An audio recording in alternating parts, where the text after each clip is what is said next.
요즘처럼요, 많이 추우시죠?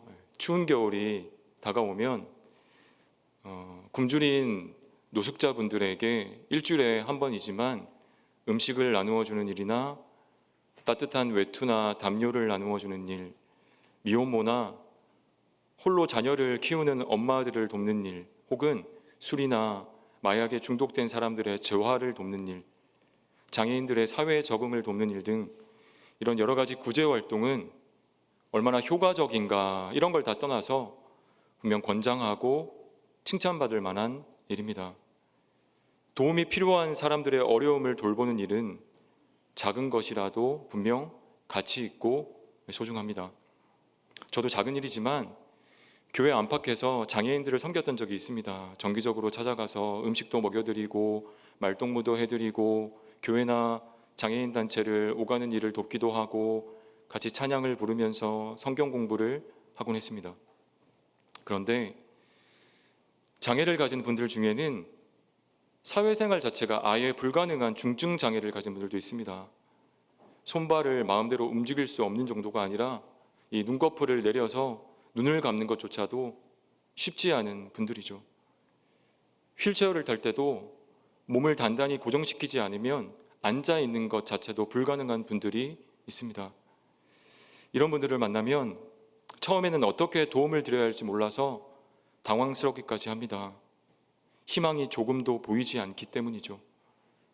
이런 분들의 대부분은 경제적인 상황도 좋지 않습니다.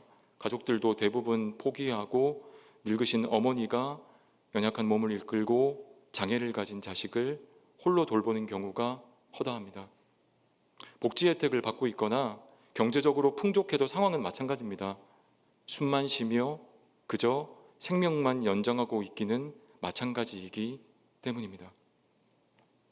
이렇게 고난이 극에 달한 분들에게 용기를 내세요. 희망을 잃지 마세요. 이런 말을 하는 것 자체도 미안할 정도입니다. 옷과 음식을 나눠드리고 경제적인 지원을 해드리는 것이 별 의미가 없을 때가 있습니다. 근본적인 해결책과는 너무나도 거리가 멀기 때문이죠. 의학적으로도 회복 가능성이 0%인 아무런 가능성이 없는 분들이라서 재활을 도울 수도 없습니다. 얄팍한 동정을 가지고 다가가면 오히려 마음의 상처만 더 드리고 절망적인 현실의 벽을 더 높이 쌓을 뿐입니다. 미래에 대한 희망이 조금이라도 보여야 어떻게 해서든지 도움을 드려서 살아갈 용기를 얻을 수 있도록 할 텐데, 살아가는 것 그 자체가 절망이니 손을 쓸 수조차도 없습니다. 이런 분들을 만나보신 적이 있으십니까? 정말 도움이 필요하신 분들인데 전혀 도울 수가 없는 절망을 살고 있는 분들, 입을 것, 먹을 것으로는 위로가 안 되는 분들 말입니다. 존재하는 것 자체가 고통이라서 죽음을 피난처로 택하려는 사람들, 모든 사람에게 오래 사는 것이 당연한 복이지만 오늘을 지나 내일 하루를 더 사는 것이 고통의 연장인 분들이 있습니다. 죽음 밖에는 출구가 없는데 그 문을 여는 것조차도 자기 힘으로 할 수 없는 사람들, 이런 사람들을 만나서 섬겨보신 적이 있으십니까? 노숙자들에게 음식을 나누고 뿌듯한 마음으로 돌아올 수 있습니다. 어려운 형편에 있는 분들에게 애써 모은 돈을 전달하고 올 때면 주머니도 가볍지만 마음도 가볍습니다. 그렇지만 극한 고난을 짊어지고 사는 분들을 돕고 오는 길은 오히려 발걸음이 무거울 때가 많습니다.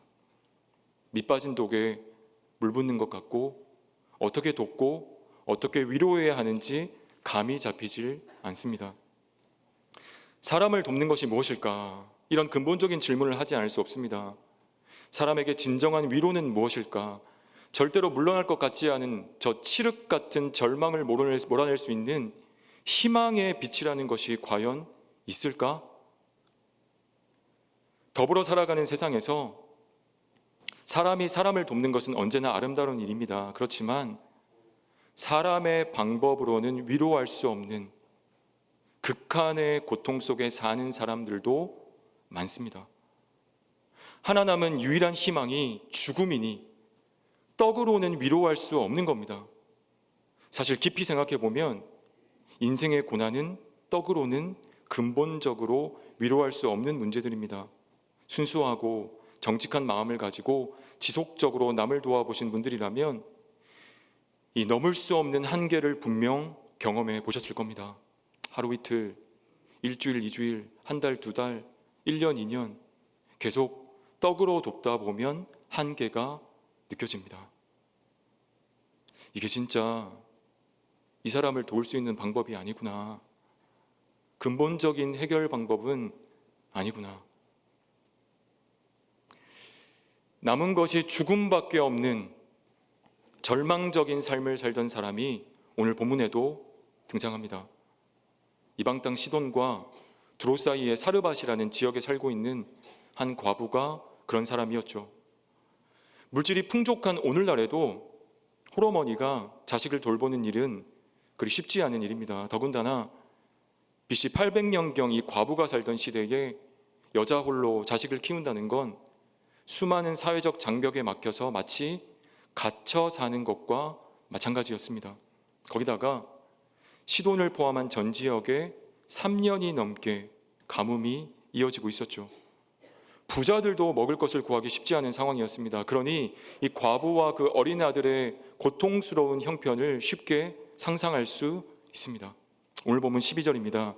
그가 이르되 당신의 하나님 여호와께서 살아계심을 두고 맹세하노니 나는 떡이 없고 다만 통에 가루 한 움큼과 병에 기름 조금뿐이라. 내가 나뭇가지 둘을 주어다가 나와 내 아들을 위하여 음식을 만들어 먹고 그 후에는 죽으리라. 배부르게 그동안 먹고 산 것도 아니었습니다. 죽지 않을 만큼만, 그렇게 생명을 연장할 만큼만 먹으면서 지금까지 겨우겨우 버텨왔습니다. 그렇지만 이제 한 움큼의 거친 곡식가루를 제외하고는 더 이상 남은 것이 없습니다. 살 돈도 구걸할 곳도 없습니다. 마치 사형수가 죽음을 앞두고 마지막 식사를 하듯 그렇게 이 과부는 마지막 마른 떡을 어린 아들과 나누어 먹고 죽음을 기다리는 것이 그녀가 할 수 있는 유일한 일이었습니다. 자신의 굶주림도 고통스럽지만 어린 자식이 배고파하는 것을 그냥 지켜만 봐야 했으니 얼마나 가슴이 아팠을까요? 자신은 더 이상 희망이 없어서 죽음을 택한다 하지만 꽃도 한번 피우지 못하고 생명이 사그라지는 어린 자식을 마음에 묻을 여유조차 없으니 이보다 더 큰 고통이 어디 있겠습니까? 이 극한 고통 중에 있는 과부에게 하나님께서 엘리야 선지자를 보내셨습니다. 이스라엘의 왕들이 대부분 우상을 숭배하고 폐역한 길로 갔지만 그 가운데에서도 이 아합의 시대는 가장 극심한 영적 암흑기였죠. 열왕기상 16장 30절 이하의 말씀을 보시면 오므리의 아들 아합이 그의 이전의 모든 사람보다 여호와 보시기에 악을 더욱 행하였다라고 하죠.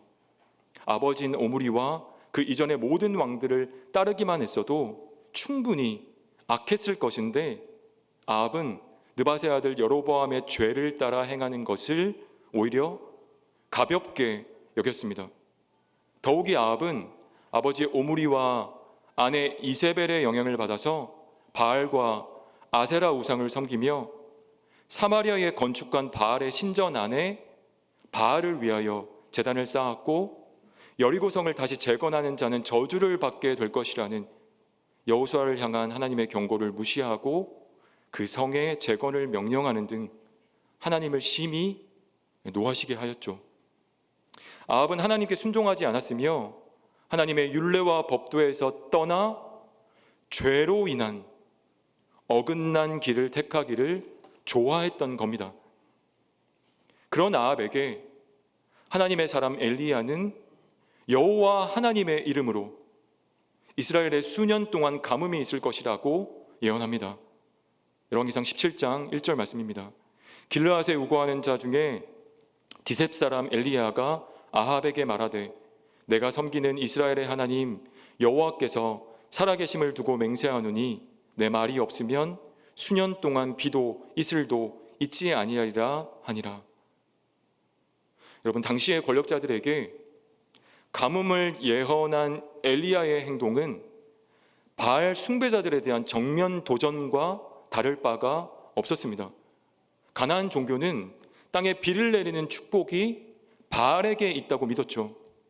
하나님은 엘리야의 예언과 성취를 통해 땅에 비를 내리는 축복과 주권이 살아계신 하나님께 속해 있음을 드러내심으로써 풍요와 번영의 신인 바알과 아세라의 실체를 벗기고 무력화시켜 아합과 우상 숭배자들에게 경고를 가하고자 하신 겁니다. 엘리야는 하나님의 말씀을 따라 자기를 찾는 자들을 피하여서 요단 앞 그릿 시냇가에 숨게 되었는데, 하나님은 약속하신 대로 까마귀를 통해 그의 필요를 공급해 주셨습니다. 가뭄이 계속되고 시내가 마르자 하나님은 엘리야에게 사르밧으로 가서 그곳에 있는 가난한 과부로 하여금 도움을 받으라고 말씀하십니다. 하나님의 명령과 약속이 이상했음에도 불구하고 그 말씀에 순종하여 엘리야가 그곳에 도착했을 때 바알 숭배자의 본거지인 사르밧 또한 극심한 가뭄에 시달리고 있었습니다. 그런데 이 하나님의 사람이 과부에게 가서 처음 한 일을 보면 황당하기가 짝이 없습니다. 기근, 가난, 굶주림, 무능, 온갖 고통 때문에 이제 죽음을 택하려는 그 과부에게, 제 생각에는 당장 능력을 행해서 먹을 것을 막 팍팍 이렇게 나누어 줘야 할 것 같습니다. 그런데 한 줌의 곡식가루로 음식을 만들어 먹고 아들과 함께 죽으려는 그 과부에게 엘리야는 먼저 이런 요구를 합니다. 오늘 본문 17장 10절에서 11절 말씀입니다. 그가 일어나 사르밧으로 가서 성문에 이를 때에 한 과부가 그곳에서 나뭇가지를 줍는지라. 이에 불러 이르되 청하건대 그릇에 물을 조금 가져다가 내가 마시게 하라. 그가 가지러 갈 때에 엘리야가 그를 불러 이르되 청하건대 내 손에 떡 한 조각을 내게로 가져오라. 여러분, 해도 너무한 거 아닙니까? 차라리 벼룩의 간을 내먹죠, 그죠? 이런 말도 안 되는 요구가 어디 있습니까? 엘리야는 분명 선지자고 하나님의 부르심으로 보냄을 받아서 이 과부에게 왔기에 이 과부의 형편을 넉넉히 알고 있었습니다.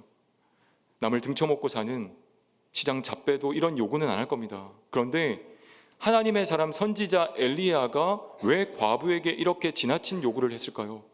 거친 곡식가루 한 움큼 가지고 아들과 나누어 먹고 죽음을 택하려는 이 과부에게 왜 엘리야 선지자는 자기에게 먼저 떡을 만들어 가져오라라는 이런 황당한 요구를 했냐라는 겁니다. 그것은 엘리야가 이 과부에게 먹을 것을 나누어 주는 것이 아니라 하나님을 전해주려고 했기 때문입니다. 떡으로 위로받을 수 있는 인생이 아니기에 복음으로 진정한 위로를 전해주고 싶었기 때문입니다. 여러분, 오해하지 말고 한번 잘 들어보십시오. 유한한 인생이기에 생기는 고통을 유한한 것으로 위로하려 드는 것은 바보 같은 일입니다. 유한한 인생은 영원한 것으로만 위로받을 수 있습니다. 떡을 나누어 주어 당장은 허기를 면하게 할 수 있겠지만 배고픔은 이내 곧 다시 찾아오기 마련입니다. 질병이 낫고 건강해질 수는 있지만 그렇다고 영원히 살 수 있는 건 아닙니다. 이내 곧 병들고 늙고 죽기 마련입니다. 이게 인생입니다. 떡을 나눠주고 병을 고쳐주는 일, 분명 귀한 일입니다. 그렇다고 인생이 갖는 고통을 근본적으로 해결해 줄 수는 없다는 말입니다. 인간의 고난은 창조주 하나님을 만나야 끝이 납니다. 엘리야는 사르밧 과부에게 살아계신 하나님을 소개하고 싶었습니다. 살아계신 하나님의 능력을 의지하게 만들어주고 싶었죠. 당장은 기적을 일으켜 한 트럭 가득 떡을 선물할 수 있었습니다. 그렇지만 그것보다 믿고 의지하는 자에게 구원을 베푸시는 하나님을 경험시켜 주고 싶었습니다. 그래서 굶어 죽어가는 과부에게 먼저 먹을 것을 요청합니다. 하나님의 사람 선지자 엘리야에게 먼저 갖다 드림으로 하나님을 믿고 경외하는 그 마음을 고백하게 만들고, 하나님이 공급하신다, 하나님이 부족함 없이 채우신다라는 이 사실을 신뢰하게 만들어서 하나님을 믿고 경외하는 자에게 하나님께서 어떠한 위로를 주시는지 보여주고 싶었던 겁니다. 이방 여인인 사르밧 과부는 엘리야를 통해 주시는 하나님의 말씀에 순종했습니다. 그녀는 자신의 마지막 남은 식량을 걸고 백성들의 고통을 모른 척하는 허수아비 신이 아니라 가나안 땅도 다스리시는 외국인의 하나님이 한 약속을 믿기로 했습니다. 그러자 가뭄이 그치기까지, 한 번만이 아닌 기근이 다 끝날 때까지 과부의 곡식통과 기름병은 먹어도 줄어들지 않는 놀라운 기적이 일어났습니다. 여러분, 겉으로 보면요, 떡의 기적 같습니다. 엘리야가 결국은 이 과부에게 떡을 공급해 준 것 같습니다. 그러나 아닙니다. 과부는 하나님을 만났습니다. 과부와 그녀의 아들은 공급되는 식량이 아니라 공급해 주시는 분, 그분을 의지하지 않을 수 없었습니다. 오늘 본문에 나타난 죽음밖에는 택할 것이 없었던 사르밧 과부의 경험과 함께 오늘 읽지는 않았지만 사르밧 과부는 또 하나의 죽음 앞에 놓이게 됩니다. 아들이 병이 들어 고생하다가 어느 날 숨을 거두게 되죠. 남편도 없이 아들을 키운 과부는 성장한 아들이 죽는 것을 보고 깊은 슬픔에 잠겨 엘리야를 붙들고 하소연도 하고 원망도 합니다. 열왕기상 17장 18절입니다. 여인이 엘리야에게 이르되 하나님의 사람이여, 당신이 나와 더불어 무슨 상관이 있기로 내 죄를 생각나게 하고 또 내 아들을 죽게 하려고 내게 오셨나이까. 남편 잃고 이제 자식마저 잃은 이 과부는 이게 모두 자신의 지은 죄 때문이라고 생각하게 됩니다. 그렇게 절규하는 여인에게서 아들의 시신을 안아들고 엘리야는 다락으로 올라가 과부의 아들을 살리기 위해 최선을 다합니다. 엘리야도 가엾은 여인이 당한 아픔에 고통스러워하며 여호와 하나님께 부르짖습니다. 자신의 생명을 주고라도 그 아이를 살리려는 마음을 보여주며 하나님은 그 기도를 들으시고 과부의 아들을 살려주십니다. 이 과부의 죽은 아들을 살려주시는 하나님의 능력을 경험하고 나서 사르밧 과부는 엘리야가 하나님의 참 선지자라는 사실과 여호와 하나님의 말씀이 진리임을 더욱 확신 속에 고백하게 되죠. 하나님의 말씀이 주는 위로, 복음이 주는 위로를 온전히 신뢰하게 됩니다. 하나님 말씀하시고 그 약속, 그 언약을 믿으면 된다. 이 믿음을 얻게 된다는 겁니다. 열왕기상 17장 24절 말씀입니다. 여인이 엘리야에게 이르되 내가 이제야 당신은 하나님의 사람이시오 당신의 입에 있는 여호와의 말씀이 진실한 줄 아노라 하니라. 하나님께서는 분명 배고픈 사람에게 떡을 주셔서 위로하시는 분이십니다. 그러나 하나님께서 주시려는 위로는 그렇게 작지 않습니다. 그렇게 유한하고 그렇게 제한적이지 않다는 겁니다. 사랑하는 성도 여러분, 하나님의 위로는 있다가 시간이 지나면 사라지는 그런 위로가 아닙니다. 떡 먹고 당장은 배부르지만 또 지나면 똑같이 배고파지는 그런 위로, 쉽게 사라지는 위로, 제한적인 위로가 하나님 주시는 진정한 위로가 아니라는 겁니다. 하나님께서는 우리에게 영원한 위로를 주기 원하십니다. 죽음조차도 영원한 생명을 얻는 통로로 바꿔주셔서 하나 남은 것이 죽음밖에 없는 그런 지나디 지난 고통스러운 인생을 사는 사람들도 능히 위로하십니다. 떡이 전혀 위로가 안 되는 사람들조차도, 택할 것이 죽음밖에 없는 사람들조차도 하나님은 능히 위로하실 수 있는 분이십니다. 존재하는 것 자체가 고통이라서 스스로 자기 생명을 해하고 싶어하는 자들에게 하나님께서는 아들 주신 그 사랑의 메시지를 들려주십니다. 하나님, 아들의 핏값으로 맞바꾼 존귀하고 소중한 자가 자기 자신임을 깨닫게 해주십니다. 스스로 삶을 저주하던 자들이 도리어 숨쉬며 사는 것조차도 감사하고, 주 안에서 죽는 것도 감사하게 그렇게 바꾸어 주시는 겁니다. 영혼이 십자가 은혜로 거듭나서 새 생명, 새 피조물, 새 인생을 살게 만들어 주십니다. 떡이 줄 수 없는 위로, 구원의 위로, 생명 얻는 위로, 아들의 사랑 안에 거하는 그 위로를 허락해 주십니다.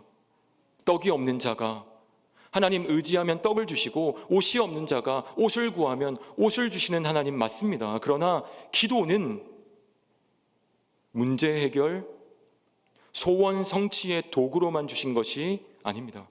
지난 역사 속에서 교회는 기도를 구원의 방편으로 가르치고 배웠습니다.